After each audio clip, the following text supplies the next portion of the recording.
మహిళల కోసం central bank of India ఇప్పుడు మీకు అందిస్తోంది గృహ రుణం. అతి తక్కువ వడ్డీ రేట్లకే ప్రత్యేక సెంటు గృహలక్ష్మి. పూర్తి వివరాలకు వెంటనే సంప్రదించండి 18003030.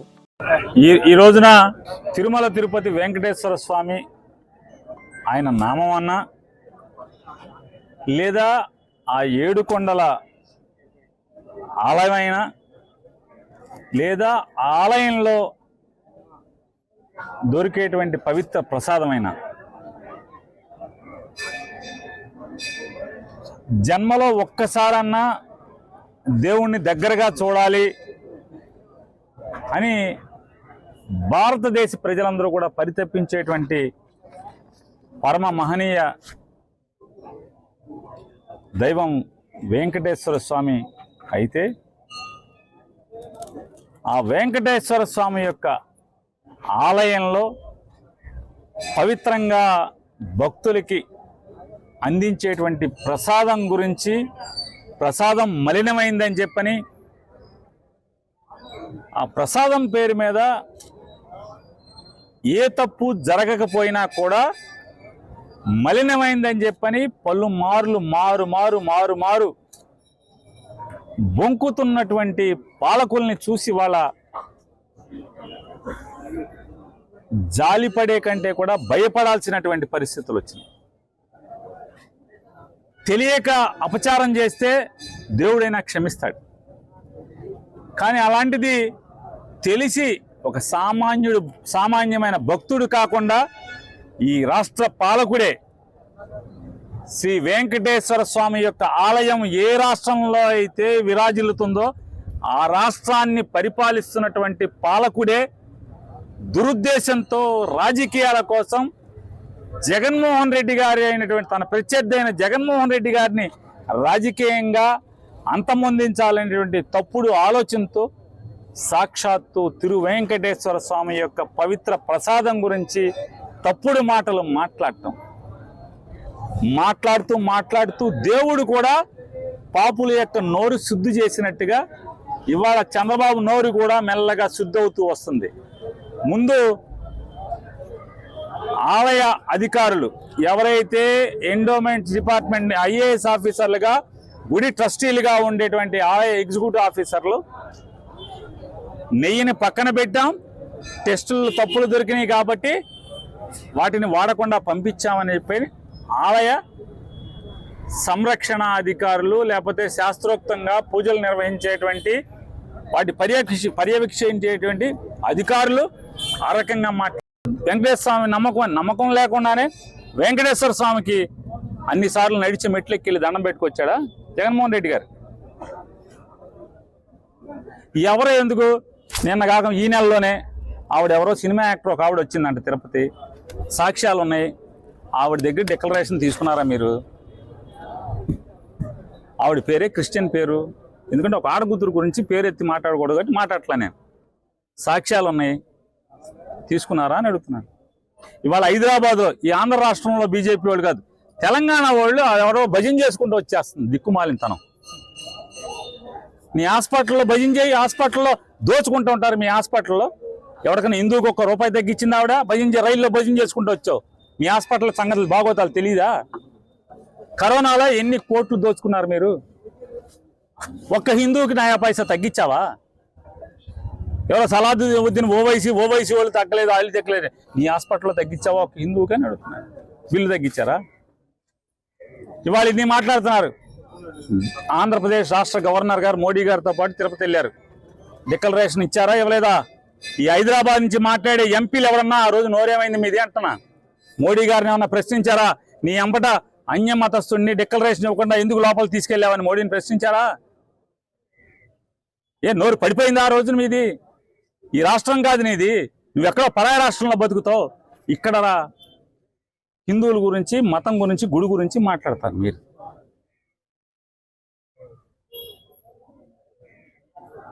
ఇవాళ నేను ఒకటే వీళ్ళందరికీ చెప్తున్నాను, భక్తితో ఎవరైనా వెళ్తారు, దాని గురించి కాదురా బాబు. గ్రామాల్లో చేలు చచ్చిపోతున్నాయి, ఇన్ని వేల క్యూసెక్లు సముద్రంలోకి వదిలారు కదా, ఇవాళ చేలు చచ్చిపోతున్నాయి. మేనేజ్మెంట్ రాదు, గవర్నెన్స్ రాదు, నారుమళ్ళు అమ్ముకుంటున్నారు. కృష్ణా జిల్లాలో నాగాయలంక, కోడూరు, మచిలీపట్నం, కుర్తువెన్ను, ఈ కైకులూరు, కలిదిండి ఈ మండలాల్లో నీరందక చేలకి రైతులు అలో లక్షణాన్ని ఏడుస్తున్నారు. నీళ్లకి వరి మొక్క బతికించకుండా ఏడుస్తున్నారు. వాటి సంగతి చూడండి. జగన్మోహన్ రెడ్డి కారు వేసుకుని తిరుపతి వెళ్తే కోడిగుడ్లు వేయండి, లేకపోతే రంగు బాల్స్ వేయండి, రంగు జమ్మండి కారు మీద. ఇది కాదురా బాబు, జనం కోసం పట్టించుకోండి. ఇన్పుట్ సబ్సిడీ పార్టీల పరంగా ఎవడింటి మీద జెండా ఉంటే ఆడికి నష్టపరిహారం రాసే దిక్కుమాలిన గవర్నమెంట్ని కట్టి పెట్టండి. దేవుడికి దొంగదండాలు, దేవుడి పేరుతో రాజకీయాలు కాదు. జనానికి సేవ చేస్తే దాంట్లో దేవుడికి దండం పెట్టుకున్నంత పుణ్యం అది మీకు. జనానికి సేవ చేస్తే దేవుడికి సేవ చేసినంత, దేవుడికి దండం పెట్టుకున్నంత పుణ్యం. వీళ్ళని గాలికి వదిలేసి ఓటేసిన జనాన్ని, మీకు అధికారం ఇచ్చిన జనాన్ని గాలికి వదిలి వాళ్ళ గురించి ఏం పట్టించుకోకుండా ఈ రకమైన పాపాలు చేస్తున్నారు. ఈ పాపాల వల్ల ఈ రాష్ట్రానికి ఏమీ నష్టం జరగకూడదు, విలయాలు రాకూడదు. ఈ తప్పుడు ఏదైతే ఏమొద్ది, ఆలయాల్లో దేవుడి దగ్గర తప్పుడు పనులు చేస్తే ఏమవుద్ది, విలయాలు వస్తాయి. మామూలు భక్తులు చేస్తే అంటే ఆడింటోరు జరగచ్చు, లేకపోతే ఇంకోటి జరగచ్చు. కానీ పాలకులే కళంకితులైనప్పుడు, పాలకులే కళంకిత మాటలు మాట్లాడుతున్నప్పుడు, అపచారం చేస్తున్నప్పుడు ఆ రాష్ట్రానికి ఏం అవ్వకూడదని చెప్పని, ఆ అపచారం వల్ల విలయాలు రాకూడదని చెప్పని సాక్షాత్తు ఆ శ్రీ వెంకటేశ్వర స్వామిని, కలియుగ దయమైన వైకుంఠేశ్వరుని అందరం ప్రార్థించి, అయ్యా ఆ పాపాత్ములైన ఆ పాలకుల ఒక తప్పుడు అపచారం వల్ల, తిరుపతికి వాళ్ళు కలిగించిన అపచారం వల్ల ఈ రాష్ట్రంలో విలయాలు రాకుండా కాపాడమని చెప్పని దేవుని ప్రార్థించారు. కలిసింది అంటే నిన్నటికి ఎక్కడికి వచ్చాడు చంద్రబాబు నాయుడు గారు? ఆ మలినమైన ఆవు నెయ్యిని వాడారు, కానీ ఎక్కడ వాడారో తెలియదు. 70 ఏళ్ళు వచ్చి బతుకు మనకు అవసరమా చంద్రబాబు నాయుడు గారు? 70 ఏళ్ల వయసు ఎందుకు బతికి ఈ రకంగా 10 మందికి ఆదర్శంగా మనం పోతే చంద్రబాబు నాయుడు గారా లేదా రాజశేఖర రెడ్డి గారా? మనమా? ఎవరైనా? రాజశేఖర రెడ్డి గారు మరణించాడు, ఆదర్శంగా నిలిచాడు. ఏ పార్టీకి సంబంధించిన సరే, ఏ దేశంలో అయినా సరే రాజకీయ నాయకుడు జనం కోసం ఇలా బతకాలి అని రాజశేఖర రెడ్డి గారు అలా బతికి చూపించాడు. కానీ 75 ఏళ్ళు, 14 ఏళ్ళు ముఖ్యమంత్రి, 15 ఏళ్ళు ముఖ్యమంత్రి, ఎవరికో ఏం ఆదర్శం చూపిస్తూ మనం బతుకుతున్నాం? రేపు మీరు వెళ్ళిపోయిన తర్వాత మీ గురించి ఏం మాట్లాడుకోవాలి? ఇటువంటి తప్పుడు మాటలు కూడా మాట్లాడాడు రాజకీయాల కోసం అని చెప్పి మాట్లాడుకోవాలా?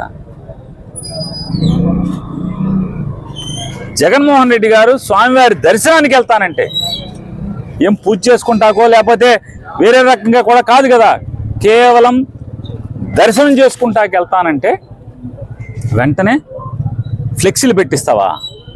తిరుమలలో ఎప్పుడన్నా, నువ్వు అక్కడే పుట్టానంటున్నావు కదా, ఎప్పుడన్నా తిరుమలలో అన్యమతస్తులు డిక్లరేషన్ ఇవ్వండి అని చెప్పని ఎప్పుడన్నా బోర్డు కడతాం చూసారా?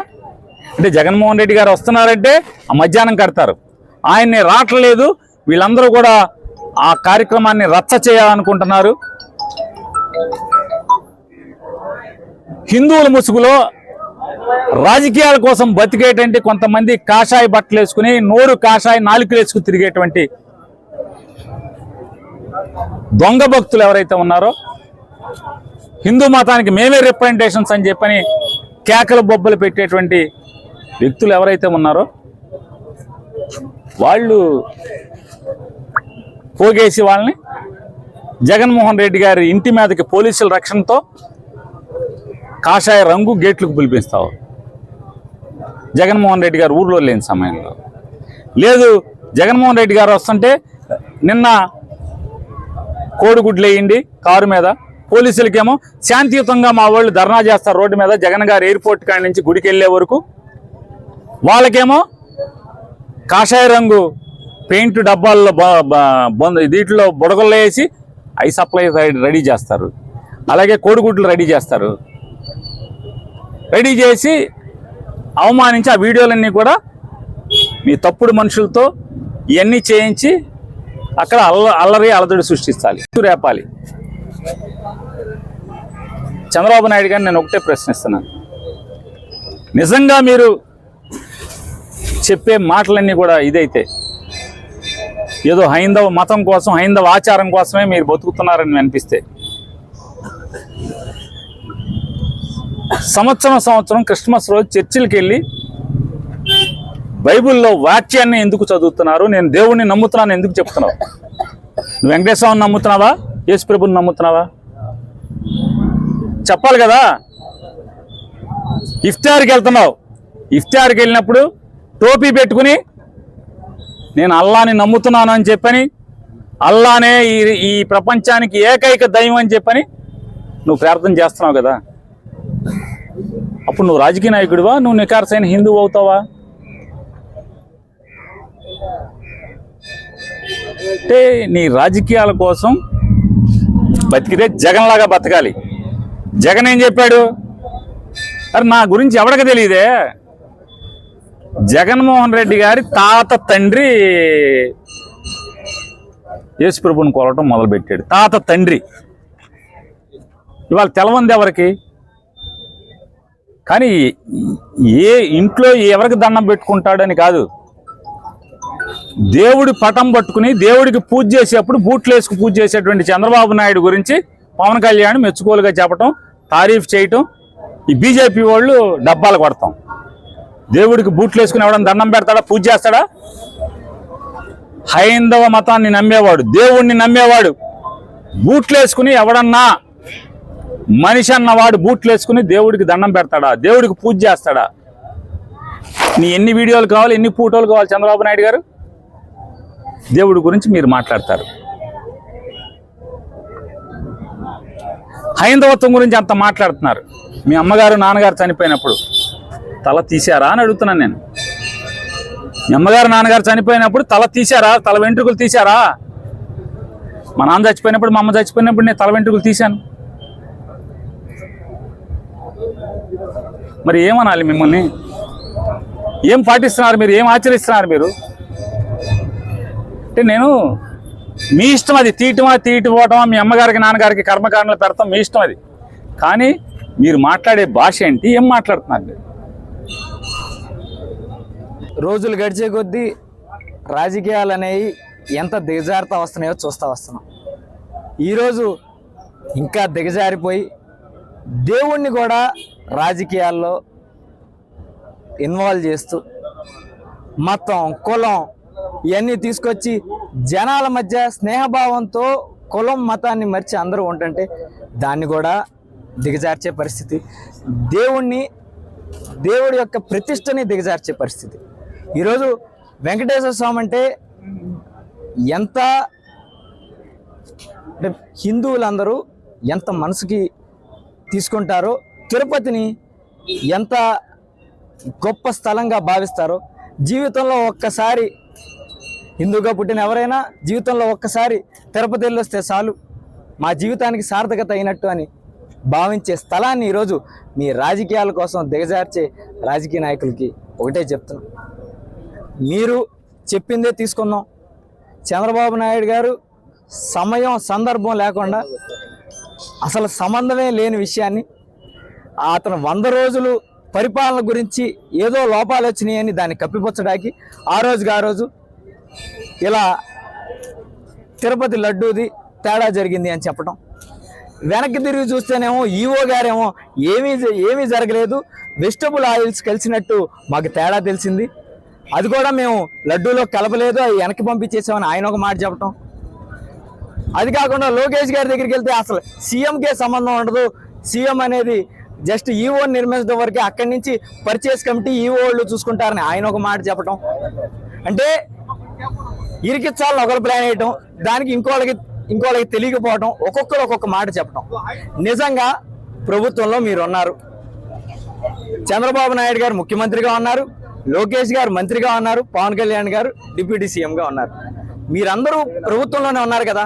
నిజంగా తప్పు జరుగుంటే ప్రూవ్ చేసి శిక్ష చేయండి, అది జైలు పాలు చేయండి, ఇంకెంత ఉరిశిక్ష చేస్తారన్నా ఉరిశిక్ష చేయండి. అవన్నీ లేకుండా ఒకళ్ళేమో దీక్షలు అంటారు, ఒకళ్ళేమో నిందేసి వదిలేస్తారు. ఎంత నీచంగా రాజకీయాలను దిగజార్చారంటే నిజంగా దేవుడు అనేవాడు ఉన్నాడు. వెంకటేశ్వర స్వామి ఎంత పవర్ఫుల్ అనేది నేను చెప్పక్కర్లా. ఈరోజు ఆయన ప్రతిష్టకి భంగం జరిగేటట్టు ఎవరు చేసినా ఖచ్చితంగా వాళ్ళు అనుభవించక తప్పదు. ఒకటే చెప్తున్నా, మీ స్వార్థం కోసం దేవుళ్ళని లాగి లేదా మతాలను లాగి రాజకీయాలను ఇంకా దిగజారిస్తే తప్పకుండా వెంకటేశ్వర స్వామి మీ అంతు తేలుస్తారని మీ అందరికీ చెప్తూ, స్వార్థ రాజకీయ నాయకులు చేసిన పాపం వెంకటేశ్వర స్వామి ప్రతిష్టని, వెంకటేశ్వర స్వామి ప్రసాదం లడ్డు ప్రతిష్టని దిగజార్చిన వెంకటేశ్వర స్వామి కోపం మాత్రం ఆంధ్రప్రదేశ్ రాష్ట్ర ప్రజల మీద పడకూడదని, ఎప్పుడు ఆయన చల్లగా చూసుకున్నట్టు ప్రజల్ని చల్లగా చూసుకోవాలని, ఎవరైతే ఆయన ప్రతిష్టకి భంగం కలిగించారో వాళ్ళకి మాత్రం తప్పకుండా శిక్ష వేయాలని వెంకటేశ్వర స్వామిని మేమందరం వేడుకోవడం జరిగింది. తప్పకుండా ఎవరైతే వెనకాలండి ఈ పని చేయించారో తప్పకుండా శిక్ష అనుభవించాలి.